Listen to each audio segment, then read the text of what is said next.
নমস্কার। এখন স্টোরি টাইমে সকলকে স্বাগত। আজ শুনবেন প্রখ্যাত সাহিত্যিক প্রভাত কুমার মুখোপাধ্যায়ের লেখা মর্মস্পর্শী গল্প দেবী। গ্রাম বাংলার সাধারণ এক কিশোরী গৃহবধূর দেবীত্বে উত্থান আর বাস্তব জীবনের সংঘাতে তার পুনরায় মানুষী রূপে অবতরণের হৃদয়গ্রাহী কাহিনী। গল্পের অডিও রূপান্তর করেছেন মোহর।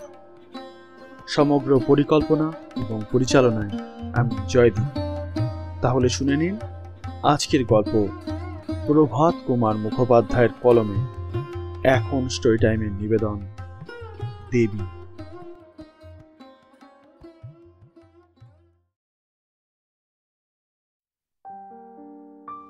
যে ঘটনার কথা আজ বলছি সেটা আজ থেকে 100 বছরেরও কিছু বেশি আগেকার কথা। পৌষ মাসের দীর্ঘ রজনী যেন কিছুতেই আর শেষ হয় না। হঠাৎ উমাপ্রসাদের ঘুম ভেঙে গেল। চোখ বোঝা অবস্থাতেই লেপের ভিতর অনুসন্ধান করে সে দেখল তার স্ত্রী পাশে নেই।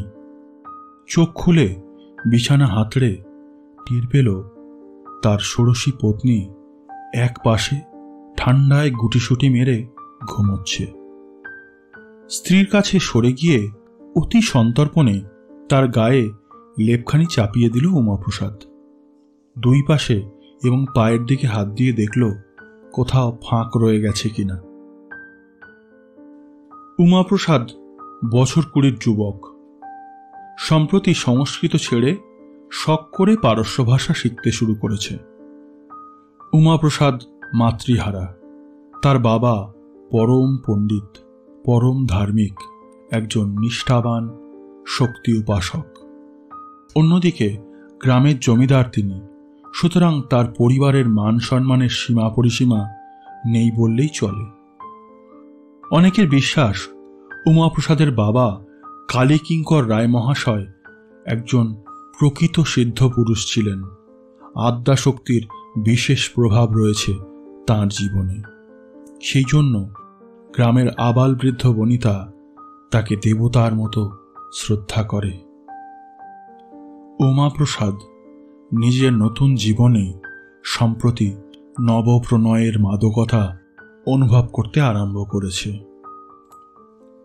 5-6 বছর আগে তার বিয়ে হয়েছে বটে, কিন্তু স্ত্রীর সাথে ঘনিষ্ঠতার সূত্রপাত এই নতুন। স্ত্রীর নাম দয়াময়ী। লেপ দিয়ে ভালো করে স্ত্রীর গা ঢেকে দিল উমাপ্রসাদ। দয়াময়ীর গালে একখানা হাত রেখে দেখল তার গা বরফের মতো ঠান্ডা হয়ে গেছে। অত্যন্ত ধীরে দয়াময়ীর মুখে আলতো চুম্বনের স্পর্শ দিল উমা। যেমন নিয়মিত তালে দয়াময়ীর নিঃশ্বাস পড়ছিল, হঠাৎ তার ব্যতিক্রম হল। উমা জানল স্ত্রী জেগে গেছে, তাই সে মৃদু স্বরে ডাক দিল, দয়া, দয়া। কি কি হয়েছে? কি তুমি বুঝি জেগে রয়েছ? দয়া ঢোক গিলে বলল, না, ঘুমোচ্ছিলাম। উমাপ্রসাদ আদর করে স্ত্রীকে বুকের কাছে টেনে নিয়ে বলল, ঘুমুচ্ছিলে তো উত্তর দিল কে? দয়া তখন নিজের ভুল বুঝতে পেরে অপ্রস্তুত হয়ে বলল, ও বাবা, আগে ঘুমোচ্ছিলাম, এখন জেগে গেছি। বলো। এখন কখন? ঠিক কোন সময়? কোন সময় আবার? সেই তখন। কখন? যাও, জানি না। এই বলে দয়া স্বামীর বাহুবন্ধন থেকে নিজেকে মুক্ত করবার বৃথা চেষ্টা করতে লাগল। দয়া ঠিক কখন জেগেছে তা সে কিছুতেই বলবে না, আর তার স্বামীও কিছুতেই ছাড়বে না। কিছুক্ষণ নিজেদের মধ্যে মান অভিমানের পালা হওয়ার পর দয়া হার মানল। সেই তখন যখন তুমি আমি কি করলাম? সেই তখন যখন তুমি আমায় চুমু খেলে হলো। উফ, মা গো মা, বড় জ্বালাও তুমি। তখনও রাত্রি শেষ হতে ঘন্টা তিনেক বাকি। দুজনে কথা বলতে শুরু করলো। অধিকাংশ কথারই না আছে মাথা না আছে মুন্ডু।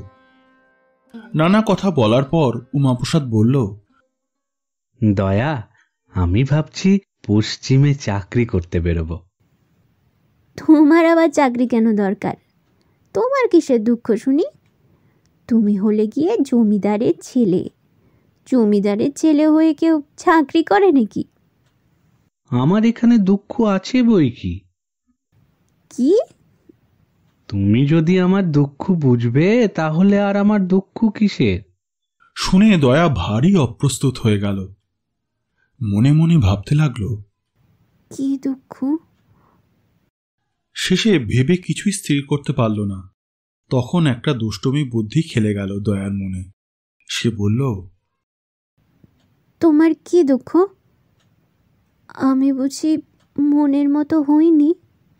দয়া জানত এই কথা বললে উমাপ্রসাদকে আঘাত করা হবে। উমাপ্রসাদ তার প্রিয়তমার মুখে অজস্র চুম্বন বর্ষণ করে এই আঘাতের প্রতিশোধ নিল। আমার দুঃখ তোমাকে নিয়েই বটে। সমস্ত দিন আমি তোমায় পাইনি, শুধু রাত্রিটি পেয়ে স্বাদ মেটে না। বিদেশে চাকরি করতে যাব, সেখানে তোমায় নিয়ে যাব। কেমন দুজনে একলা থাকবো সারাদিন সারা রাত। চাকরি করবে তো সারাদিন আমাকে নিয়ে থাকবে কেমন করে? আমাকে তো একলা ফেলে তুমি কাছারি চলে যাবে। কাছারি গিয়ে খুব শিগগির ফিরে আসবো। দয়া ভেবে দেখল সেটা হতে পারে বটে, কিন্তু বাধা বিপত্তি যে অনেক। তুমি তো নিয়ে যাবে, সবাই কেন যেতে দেবে শুনি? এখান থেকে কি নিয়ে যাব? যখন শুনবো তুমি বাপের বাড়ি রয়েছ, তখন চুপি চুপি এসে তোমায় সঙ্গে করে নিয়ে যাব। এও কি সম্ভব নাকি? হ্যাঁ, খুব সম্ভব। আচ্ছা, কতদিন আমরা থাকবো সেখানে? অনেক বছর থাকবো। দয়া মুচকি মুচকি হাসছিল। হঠাৎ একটা কথা তার মনে পড়ে গেল। সে বলল, কিন্তু খোকাকে ফেলে কি আমি অনেক বছর বিদেশে থাকতে পারবো? উমাপ্রসাদ স্ত্রীর গালে গাল রেখে কানের কাছে মৃদু স্বরে বলল, ততদিন তোমারও একটি খোকা হবে। কথাটা শুনে দয়ার ঠোঁট থেকে কান পর্যন্ত লজ্জায় লাল হয়ে গেল, কিন্তু অন্ধকারে তা কেউ দেখতে পেল না। দয়া যে খোকার কথা বলছে সেই খোকাটি উমাপ্রসাদের বড় ভাই তারাপ্রসাদের একমাত্র সন্তান। স্বয়ং উমাপ্রসাদ এই বাড়ির শেষ খোকা। এই পরিবারে খোকা রাজার সিংহাসন বহুকাল শূন্য ছিল, তাই খোকার বড় আদর। খোকা বাড়ি শুদ্ধ সকলের চোখের মণি। খোকার মা হরসুন্দরীর তো সেই গর্বে মাটিতে আর পাই পড়ে না। আচ্ছা, আজ এখনো খোকা এলো না কেন? বোধ হয় এখনো রাত বাকি আছে। দেখি, দাঁড়াও। উমাপ্রসাদ বিছানা থেকে উঠে জানলা খুলল। বাইরে আম আর নারকেল গাছের বিশাল বাগান। তখনও চাঁদ পুরোপুরি বিলীন হয়ে যায়নি। চন্দ্রিমার শেষ লালিত্যটুকু আকাশে তখনও বিদ্যমান। দয়া নিঃশব্দে এসে স্বামীর পাশে দাঁড়াল।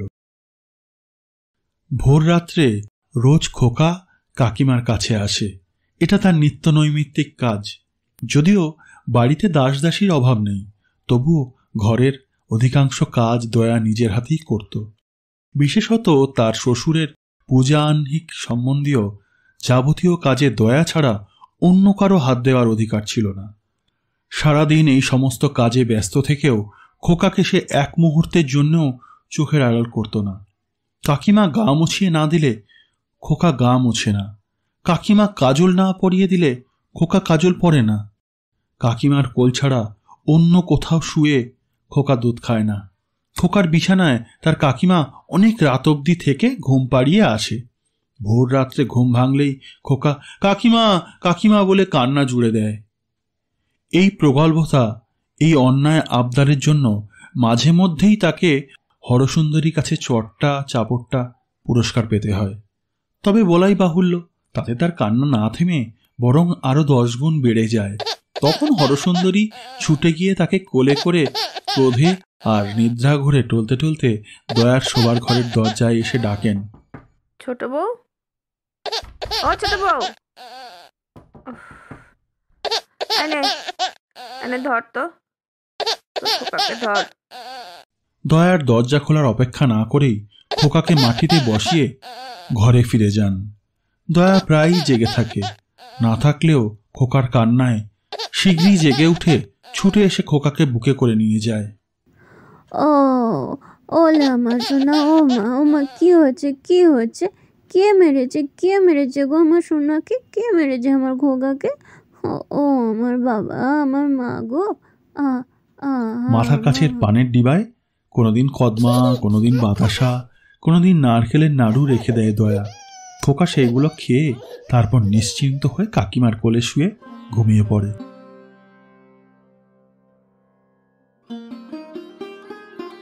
আজ এখনো খোকা আসলো না বলে দয়া অত্যন্ত বিচলিত হয়ে পড়েছে। কি হলো গো? বাচ্চার আমার অসুখ বিসুখ করেনি তো? হ্যাঁ, রাত আর বেশি কই? জানলা দিয়ে শীতের ঠান্ডা হাওয়া হু হু করে ঢুকছে। তবু দুজনে একে অপরের দিকে চেয়ে কতক্ষণ দাঁড়িয়ে রইল। অবশেষে দয়া বলল, দেখো আজ আমার মনটা কেমন করছে। খোকা এখনো এলো না, কি জানি কেন মনটা এমন হয়ে গেল।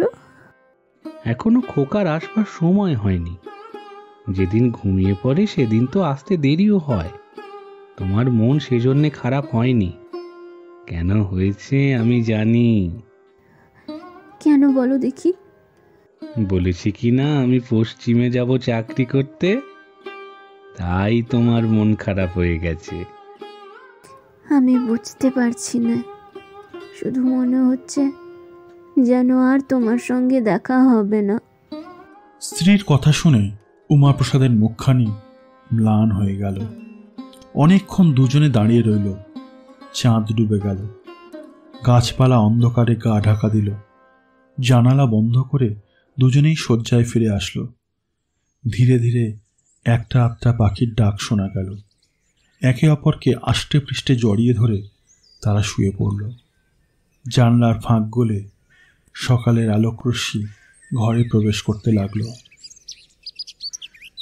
তখনও দুজনে ঘুমোচ্ছে। হঠাৎ বাইরে থেকে উমাপ্রসাদের বাবা ডাকলেন, উমা উমা। প্রথমে ঘুম ভাঙল দয়ার। সে ঠেলে স্বামীকে জাগিয়ে দিল। কালীকিঙ্কর বাইরে থেকে আবার ডাকলেন, উমা। স্বরটা কম্পিত, যেন অন্য রকম। এটা যে তারই কণ্ঠস্বর তা যেন অনেক কষ্টে বোঝা গেল। এত ভোরে বাবা তো কখনো ডাকেন না, আর তার স্বরই বা এমন হলো কেন? তবে কি সত্যিই খোকার কিছু অসুখ বিসুখ করেছে? বাবা! উমাপ্রসাদ তাড়াতাড়ি উঠে এসে দরজা খুলে দিল। দেখল পিতার পরিধানে রক্তবর্ণ কৌশেয় বস্ত্র, কাঁধে নামাবলী উত্তরীয়, গলায় রুদ্রাক্ষর মালা। কি এত ভোরে তার পূজার বেশ কেন? অন্যদিন গঙ্গা স্নান করে এসে তবে তিনি পূজার বেশ পরিধান করেন। মুহূর্তকালের মধ্যে এই চিন্তা পরম্পরা উমাপ্রসাদের মনে উঁকিয়ে দিল। দরজা খোলা মাত্রই কালীকিঙ্কর উমাকে জিজ্ঞেস করলেন, বাবা, বাবা ছোট বৌমা কোথায়? তার গলার স্বর আগের মতোই কম্পিত। উমাপ্রসাদ ঘরের চারিদিকে চাইল। দয়া বিছানা ছেড়ে উঠে কিছু দূরে জড়সড় হয়ে দাঁড়িয়ে রইল। কালীকিঙ্করও সেই দিকে দৃষ্টিপাত করলেন। বৌমাকে দেখতে পাওয়া মাত্র তার কাছে গিয়ে তার পায়ে সাষ্টাঙ্গ প্রণিপাত করলেন।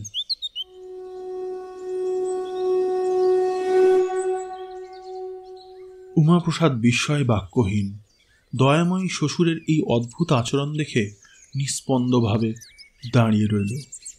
প্রণাম সেরে কালীকিঙ্কর বললেন, মা, মাগো, আমার জন্ম সার্থক হলো আজ, কিন্তু এতদিন কেন বলিসনি মা? বাবা, বাবা, বাবা, বাবা, একে প্রণাম কর, প্রণাম কর।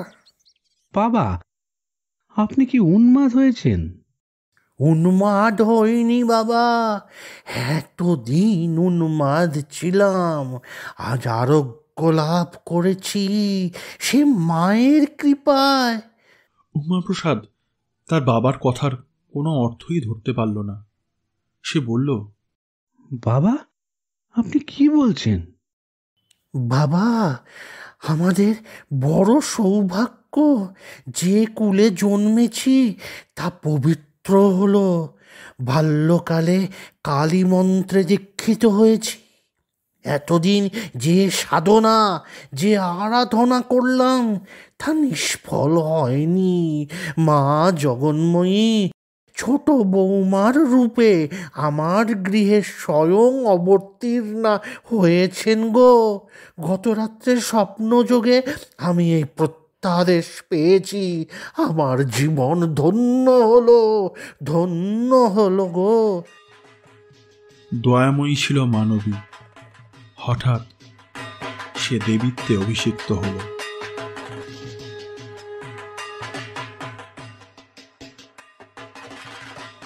এই ঘটনার পর 3 দিন কেটে গেছে। এই কদিনে এই সংবাদ বহু দূর ছড়িয়ে পড়েছে। আশেপাশের বহু গ্রাম থেকে অনেক লোক এসে প্রসিদ্ধ শাক্ত জমিদার কালীকিঙ্কর রায়ের বাড়িতে আদ্যাশক্তি রূপিণী দয়াময়ীকে দর্শন করে গেছে। দয়াময়ীর রীতিমতো পুজো আরম্ভ হয়েছে। ধূপ দীপ জেলে শঙ্খ ঘণ্টা বাজিয়ে ষোড়শোপচারে তার পুজো হয়। এই কয়দিনে দয়াময়ীর সামনে বহু সংখ্যক ছাগ বলি হয়ে গেছে, কিন্তু এই 3 দিন দেবতার পূজা পেয়েও দয়াময়ী শুধুই কেঁদেছে। আহার নিদ্রা এক প্রকার ত্যাগ করেছে বললেই হয়।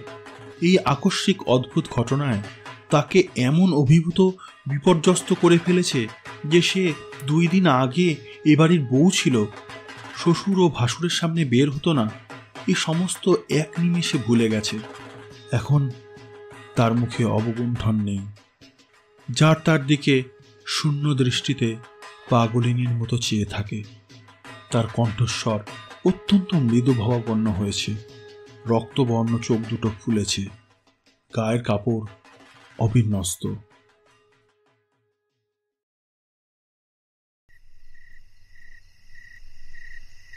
রাত 2। পুজোর ঘরে একটি কোণে ঘিয়ের প্রদীপ মিটিমিটি করে জ্বলছে। মোটা কম্বলের বিছানায় রেশমি বস্ত্রের আবরণ, তার ওপর দয়াময়ী শুয়ে আছে। গায়ে একখানি মোটা শাল। দরজা ভেজানো ছিল মাত্র, আগল দেওয়া ছিল না।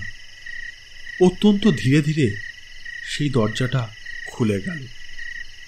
চোরের মতো সন্তর্পণে উমাপ্রসাদ ঘরে প্রবেশ করল। তারপর দরজা বন্ধ করে খিল তুলে দিল। উমাপ্রসাদ দয়াময়ীর বিছানায় এসে বসল। সেদিন ভোরের ঘটনার পর এই স্ত্রীর সাথে তার প্রথম নিভৃত সাক্ষাৎ।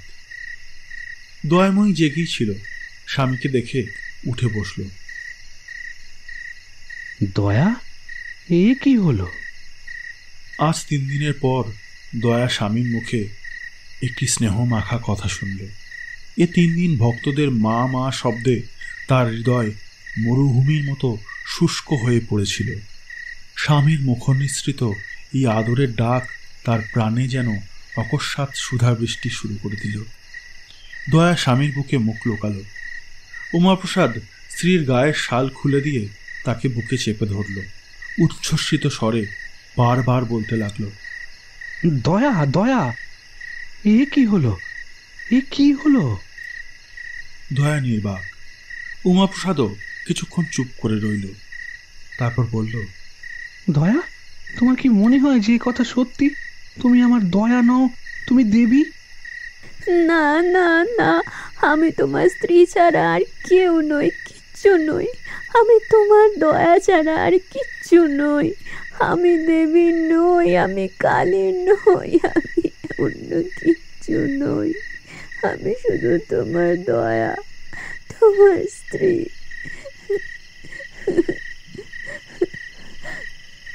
এই কথা শুনে উমাপ্রসাদ সাগ্রহে স্ত্রীর মুখে চুমু খেলেন। দয়া, তবে চলো আমরা এখান থেকে পালিয়ে যাই। এমন কোনো দূর দেশে গিয়ে থাকবো যেখানে কেউ আর আমাদের সন্ধান পাবে না। তাই চলো, তাই চলো। কিন্তু কি উপায়ে যাবে? সে সমস্ত আমি ঠিক করব, কিছু সময় যাবে। কবে কবে কবে বলো না। শিগগিরই করো, শিগগিরই করো তুমি, নইলে বেশি দিন আমি বাঁচবো না গো। আমার প্রাণ ওষ্ঠাগত হয়ে গেছে। আমি যদি মরেও না যাই তাহলে নিঘাত আমি পাগল হয়ে যাব। না দয়া, তুমি কিছু ভেবো না। দিন সাত তুমি ধৈর্য ধরে থাকো। আজ শনিবার, আগামী শনিবার রাত্রে তোমার কাছে আসবো, আবার তোমাকে নিয়ে বাড়ি ছাড়বো।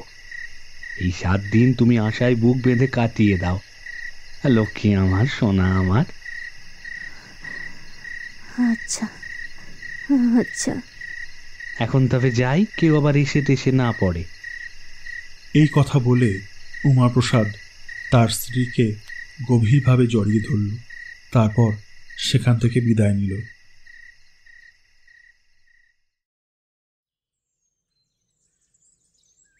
পরদিন সকালে দয়াময়ীর পুজো তখন প্রায় শেষ হয়ে এসেছে। গ্রামের একজন অশীতিপর বয়স্ক বৃদ্ধ লাঠিতে ভর দিয়ে এসে উপস্থিত হলেন। তার কোটরগত চোখ দিয়ে দর দর করে অশ্রু বইছে। এসেই দয়াময়ীকে দেখে গলায় কাপড় দিয়ে তার সামনে হাঁটু গেড়ে বসে হাত জোর করে বলতে লাগলেন, মা, আমি চিরকাল তোমার পুজো করে এসেছি। আজ আমার বড় বিপদ মা, আজ ভক্তকে রক্ষা করো। দয়াময়ী বৃদ্ধের মুখের দিকে ফ্যাল ফ্যাল করে চেয়ে রইল। পুরোহিত বলল, কেন দাদা, তোমার কি বিপদ হয়েছে?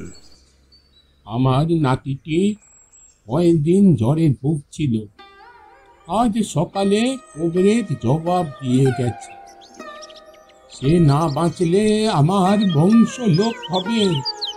আমার ভিটে সন্ধে দেবার আর কেউ থাকবে না। তাই মার কাছে তার প্রাণ ভিক্ষা চাইতে এসেছি। আপনার আর কোনো ভয় নেই, আপনি ঠিক জায়গাতেই এসেছেন। মায়ের কৃপায় আশা করি আপনার সব সমস্যা সমাধান হয়ে যাবে। কালীকিঙ্কর চণ্ডীপাঠ করছিলেন। তিনি বৃদ্ধের দুঃখে নিরতিশয় দুঃখিত হয়ে দয়াময়ীর মুখের দিকে চেয়ে বললেন, মা গো, মা, বুড়োর নাতিটাকে বাঁচিয়ে দিতে হবে মা। তারপর তিনি বৃদ্ধকে বললেন, দাদা, তোমার নাতিটাকে এনে মায়ের পায়ের কাছে ফেলে রাখো, ফেলে রাখো। জমের বাবার সাধ্য হবে না এখান থেকে নিয়ে যেতে। এই কথা শুনে বৃদ্ধ মহা আশ্বস্ত হলেন। লাঠিতে ভর দিয়ে নিজের বাড়ির উদ্দেশ্যে ছুটলেন। কিছুক্ষণ পরে বিধবা পুত্রবধূর কোলে নাতিটিকে সঙ্গে নিয়ে বৃদ্ধ ফিরে এলেন। দয়াময়ীর পায়ের কাছে বিছানা করে মৃতপ্রায় শিশুটিকে রাখা হলো। কেবল মাঝে মাঝে চরণামৃতের পাত্র থেকে কুশি করে একটু একটু করে চরণামৃত নিয়ে পুরোহিত তার মুখে দিতে লাগলেন। শিশুর মা বিধবা সুবতী দয়াময়ের সখী। তার ব্যথাকাতর মুখের দিকে চেয়ে দয়াময়ের হৃদয় ব্যথিত হল। শিশুটির দিকে চেয়ে দয়াময়ীর চোখ অশ্রুতে ভরে উঠল। একান্ত মনে দেবতাকে প্রার্থনা করতে লাগলো। হে ঠাকুর, হে ঠাকুর, আমি দেবতা হই, কালী হই, মানুষ হই, যাই হই, এই ছেলেটাকে তুমি বাঁচিয়ে দাও ঠাকুর, এই ছেলেটাকে তুমি বাঁচিয়ে দাও, দয়া করো ঠাকুর, কৃপা করো, কৃপা করো। দয়াময়ের চোখে জল দেখে সকলে একসাথে বলে উঠল, জয় মা কালী, জয় মা দয়াময়ী, দয়াময়ী মা গো, মায়ের দয়া হয়েছে, মায়ের চোখে জল। কালীকিঙ্কর দ্বিগুণ ভক্তির সাথে চণ্ডী পাঠ করতে লাগলেন। বেলা যত বাড়তে লাগলো, শিশুটির অবস্থা উত্তরোত্তর ততই ভালো হতে লাগলো। সন্ধ্যার ঠিক আগে সকলে মত প্রকাশ করলেন, আর শিশুটির জীবনের কোনো আশঙ্কা নেই, স্বচ্ছন্দে বাড়ি পাঠিয়ে দেওয়া যেতে পারে। দয়াময়ীর দেবীত্ব আবিষ্কারের সংবাদ যত না শীঘ্র চতুর্দিকে ছড়িয়ে পড়েছিল, তার কৃপায় মুমূর্ষু শিশুর প্রাণরক্ষার সংবাদ তার থেকেও অধিক সত্বর প্রচারিত হল।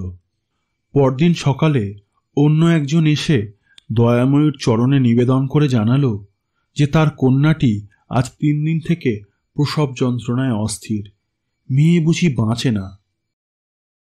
তার জন্য আর চিন্তা কি, মার চরণামৃত নিয়ে গিয়ে মেয়েকে পান করিয়ে দাও গো, এক্ষুনি আরাম হবে।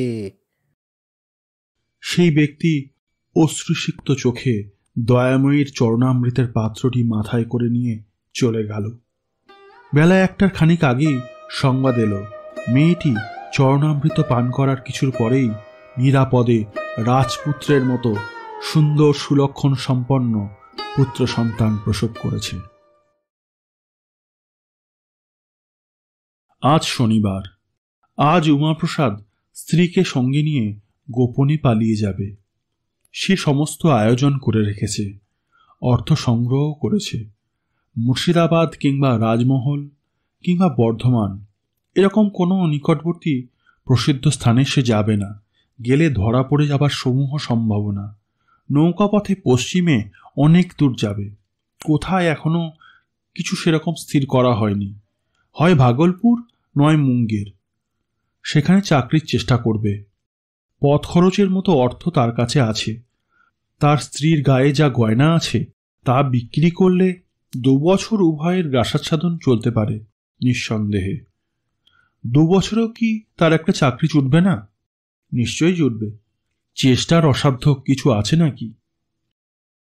এরকম নানা চিন্তায় উমাপ্রসাদ সারাদিন কাটিয়ে দিল। ধীরে ধীরে সন্ধ্যা নামল। আজ সে দয়াময়ীর আরতি দেখবে। একদিনও সে দেখেনি। যখন শঙ্খ ঘণ্টার ধ্বনিতে চণ্ডীমণ্ডপ ফেটে যায়, পুজো আরম্ভ হয়, তখন উমাপ্রসাদ বাড়ি ছেড়ে গ্রামের বাইরে পালিয়ে যায়। আজ দয়াময়ীর সেই আরতি। আজ সে দেখবে, দেখবে আর মনে মনে হাসবে। কাল সকালে পুরোহিত ঠাকুর যখন সবার আগে এসে দেখবেন যে দেবী পালিয়ে গেছেন, তখন তার কেমন অবস্থা হবে তাই ভেবে উমাপ্রসাদ মনে মনে কৌতুক কল্পনা করতে লাগল। রাত্রি 2টো বাজে। বাড়ির সকলে ঘুমোচ্ছে। চোরের মতো উমাপ্রসাদ বিছানা ছেড়ে উঠে অন্ধকারে ধীর পদে পুজোর ঘরের দিকে অগ্রসর হল। ধীরে ধীরে দরজা খুলে ভিতরে প্রবেশ করল। ঘরের কোণে একটা ঘিয়ের প্রদীপ মিটি মিটি করে জ্বলছিল। দয়াময়ী শয্যায় উমাপ্রসাদ গিয়ে বসল। দয়াময়ী নিদ্রামগ্ন। প্রথমে উমাপ্রসাদ সস্নেহে দয়াময়ীর মুখে চুম্বন করল, তারপরে তাকে ঠেলে জাগাল। দয়াময়ী ধর্মর করে ঘুম ভেঙে বিছানায় উঠে বসল। দয়া, এত ঘুম? ওঠো, চলো। হ্যাঁ, কোথায়? কোথায়? যাবার সময় তুমি জিজ্ঞাসা করছো কোথায়? চলো, আজ রাত্রে নৌকা করে আমরা পশ্চিমে চলে যাই। দয়া কিছুক্ষণ নীরবে চিন্তা করল। ওঠো ওঠো, পথে গিয়ে ভেবো। এখন সব ঠিকঠাক করে রেখেছি, চলো চলো। এই কথা বলে উমাপ্রসাদ স্ত্রীর হাত ধরল। দয়া দ্রুত হাত ছাড়িয়ে নিয়ে বলল, তুমি আর স্ত্রী মনে করে আমাকে স্পর্শ করো না। আমি যে দেবী নই, আমি যে তোমার স্ত্রী, তার আমি নিশ্চিত করে তোমাকে বলতে পারিনি। কথাটা শুনে উমাপ্রসাদ হো হো করে হেসে উঠল। স্ত্রীর গলা জড়িয়ে ধরে তাকে চুম্বন করতে যাচ্ছিল, কিন্তু দয়াময়ী হঠাৎ তার কাছ থেকে সরে গিয়ে দূরে বসল। বলল, না না, হয়তো তোমার অকল্যাণ হবে। এই কথায় উমাপ্রসাদ যেন বজ্রাহত হল। দয়া, তুমিও পাগল হলে? তবে এত লোকের রোগ আরাম হলো কেন? তাহলে কি দেশ শুদ্ধ লোক পাগল? উমাপ্রসাদ অনেক বোঝালো, অনেক অনুনয় করল, অনেক কাঁদল, কিন্তু দয়াময়ীর মুখে কেবল সেই একই কথা, না না, তোমার অকল্যাণ হবে। আমি তোমার স্ত্রী নই, হয়তো আমি দেবী। শেষকালে উমাপ্রসাদ বলল, তুমি দেবী হলে এমন পাষাণী হতে না। এত কিছুর পরও তোমার মন অচল অটল রইল। দয়াময়ী এবার কাঁদতে কাঁদতে বলল, ওগো, তুমি আমাকে বুঝতে পারলে না। উমাপ্রসাদ দয়াময়ী শয্যা ত্যাগ করে কিছুক্ষণ ক্ষিপ্তের মতো সেই ঘরে অস্থিরভাবে পদচারণা করল। তারপরে হঠাৎ দয়াময়ীর কাছে ফিরে এসে বলল, দয়া, দয়া, আমার সঙ্গে তোমার বিবাহ হয়েছিল? তা হয়েছিল বই কি। তুমি যদি দেবী, তুমি যদি কালী, আমি তো তাহলে মহাদেব। নইলে তোমার সঙ্গে আমার বিবাহ হলো কি করে? এ কথার উত্তর দয়া কি করে দেবে? সে চুপ করে রইল। উমাপ্রসাদ আবার বলল, তুমি যদি আদ্যাশক্তি ভগবতী হও, তবে নরলোকে কার সাধ্য যে তোমাকে বিবাহ করে? আমি যে তোমাকে বিবাহ করেছি, এতদিন যে আমি তোমার স্বামীর আসনে অধিষ্ঠিত রয়েছি, এতেই তো বোঝা যাচ্ছে যে আমিও মানুষ নই, আমিও দেবতা, আমি স্বয়ং মহেশ্বর। যদি তাই হয়, তবে আমি তোমার স্ত্রী। দেবী হই, মানুষ হই, আমি তোমার স্ত্রী। এই কথা শুনে উমাপ্রসাদ যেন হাতে স্বর্গ পেল। স্ত্রীকে বুকে চেপে ধরল, বলল, চলো তবে আমরা যাই। এখানে যতদিন থাকবো ততদিন তোমায় আমায় বিচ্ছেদ থাকবে। তবে চলো।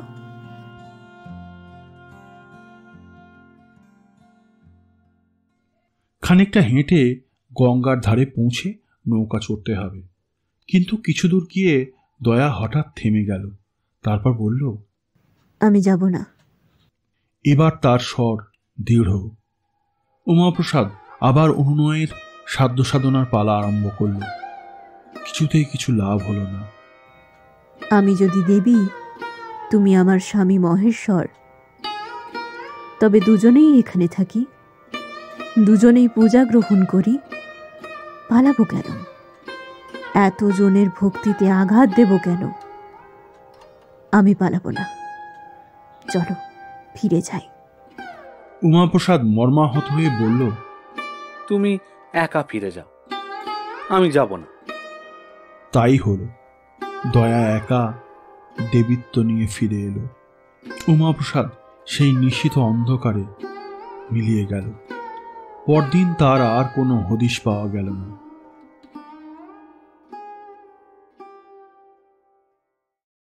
দয়াময়ীর দেবীত্বে সকলেই বিশ্বাসবান ছিলেন। কেবল বিশ্বাস করেনি তাদের বড় বউ হরসুন্দরী, মানে খোকার মা।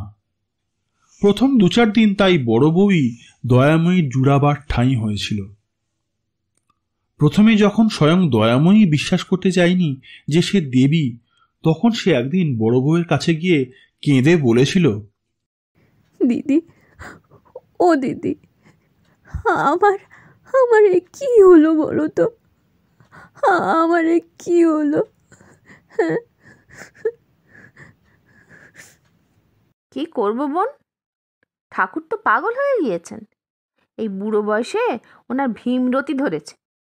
উমাপ্রসাদের নিরুদ্দেশের পর 2 সপ্তাহ চলে গেল।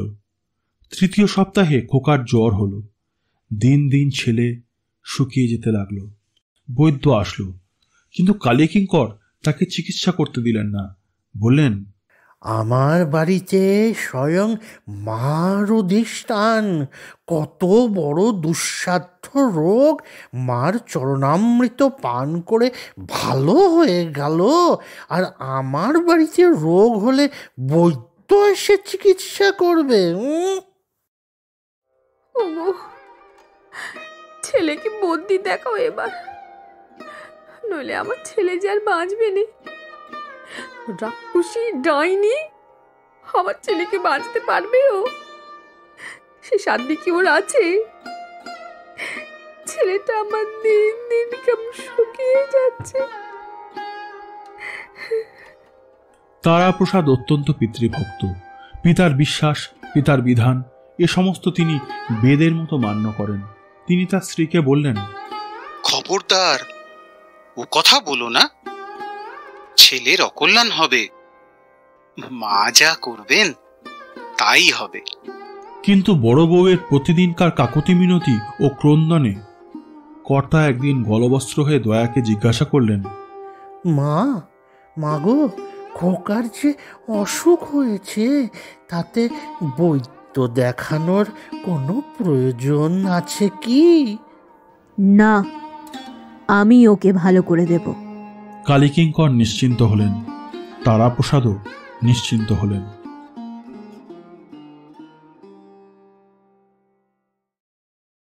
খোকার মা একদিন একটি বিশ্বস্ত ঝিকে কবিরাজের কাছে পাঠিয়ে দিলেন। যা কিছু রোগের বিবরণ সব বলে দিলেন, আর বললেন ওষুধ চাই। কবিরাজ মশাই এই প্রস্তাব শুনে জিভ কেটে বললেন, ঠাকুরকে বলিস, যখন স্বয়ং শক্তি বলেছেন তিনি খোকাকে আরোগ্য করে দেবেন, তখন আমি ওষুধের ব্যবস্থা করে অপরাধী হতে পারবো না। যার সঙ্গে দেখা হয় তাকেই খোকার মা কেঁদে বলেন, ওগো, কিছু ওষুধ বলে দাও না বাপু, আমার ছেলে যে আর বাঁচে নেই। সকলেই একই কথা বলে, ও মা, ও কথা বলো না। তোমার ভাবনা কি? তোমার ঘরে স্বয়ং আত্মা শক্তি বিরাজ করছেন। খোকার অসুখ ক্রমেই বেড়ে চলল। দয়া বলল, খোকাকে আমার কোলে দাও। খোকাকে কোলে করে দয়া সমস্ত দিন বসে রইল। খোকা অনেকটা ভালো হলো, কিন্তু রাত্রে আবার খোকার অসুখ বেড়ে গেল। দয়াময়ী একান্ত মনে, একান্ত প্রাণে কত করে খোকাকে আশীর্বাদ করল, খোকার গায়ে হাত বুলিয়ে দিল, কিন্তু কিছুতেই খোকা বাঁচল না। যখন খোকার মৃত্যু সংবাদ বাড়িতে ছড়িয়ে পড়ল, তখন তারাপ্রসাদ অধীর হয়ে ছুটে আসলো দয়াময়ীর কাছে। বলল, রাক্ষসী, খোকাকে নিলি? কিছুতেই মায়া ত্যাগ করতে পারলি নে? খোকার মা প্রথমে শোকে অত্যন্ত বিহ্বল হয়ে পড়ল। তারপর যখন কতকটা সুস্থ হলো, তখন দয়াময়ীকে যা নয় তাই মুখে আসলো তাই বলে গালাগালি দিতে লাগলো। দেবী? ও দেবী কোথায়? ও ডাইনি, ও হলো ডাইনি, ডাইনি। দেবী কখনো ছেলে খায়? ও হচ্ছে ডাইনি। কালীকিঙ্কর ছলছল চোখে দয়ার দিকে চেয়ে বললেন, মাগো, খোকাকে ফিরিয়ে দে। এখনো দেহ নষ্ট হয়নি। ফিরিয়ে দে মা, ফিরিয়ে দে। দয়াময়ী ঝরঝর করে কাঁদতে লাগলো। মনে মনে যমরাজাকে উদ্দেশ্য করে আজ্ঞা করল, এখনই খোকার আত্মা খোকার শরীরে ফিরিয়ে দাও। তাতে যখন কাজ হলো না, তখন মিনতি করল, দয়া করে এখনই খোকার আত্মা খোকার শরীরে ফিরিয়ে দাও। যমরাজ আদ্যা শক্তির মিনতিতেও যমরাজা যখন খোকার প্রাণ ফিরিয়ে দিলেন না, তখন দয়ার নিজের দেবীত্বের প্রতি অবিশ্বাস জন্মালো। আজ তার পূজাপাঠ ইত্যাদি প্রায় বন্ধ বললেই চলে। গোটা দিন কেউ তার কাছে আসলো না। দয়াময়ী একা একা বসে সারাদিন চিন্তা করতে লাগলো। সন্ধ্যা হলো, আরতির সময় উপস্থিত। যেমন তেমন করে আরতি হলো। পরদিন সকালে কালীকিঙ্কর পুজোর ঘরে গিয়ে দেখলেন সর্বনাশ হয়ে গেছে। পরনের বস্ত্র দড়ির মতো করে পাকিয়ে কড়িকাঠে লাগিয়ে দেবী আত্মহত্যা করেছে।